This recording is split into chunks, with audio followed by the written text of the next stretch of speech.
In the early morning of the 4th of August, 1265, the Earl of Leicester, Simon de Montfort, was approaching the town of Evesham in Worcestershire. In de Montfort's company was King Henry III. De Montfort was Henry's brother-in-law, as he was married to the king's sister Eleanor. But this was no family outing.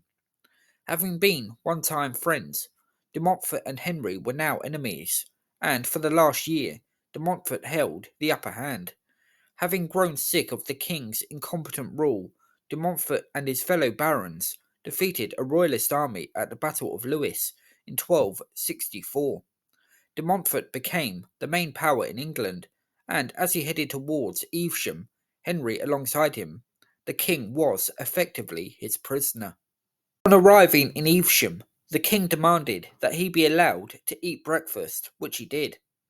It was then decided that de Montfort and the king would travel on to Kenilworth Castle in Warwickshire. Before they had set out, however, an unwelcome sight met de Montfort's eyes. In the distance, a large army was approaching. It was led by Prince Edward, son of Henry III, coming to free his father.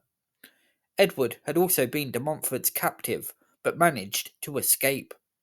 The Earl of Leicester was awestruck at the size of the royalist army, which was far bigger than his own, and he realised that he was now in deep trouble. With Henry fleeing to his son, de Montfort prepared for battle that he clearly felt was already a foregone conclusion. The battle was unforgiving, with the royalist army showing no mercy to de Montfort's men.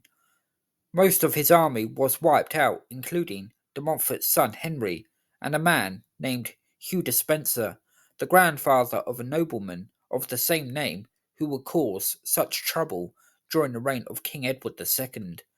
De Montfort himself was also killed, with his body being horribly mutilated, as his head, hands, feet, and private parts were cut off. De Montfort, Henry, and Despenser were all buried in the nearby abbey. Soon after de Montfort's death, it was reported that fierce storms broke out.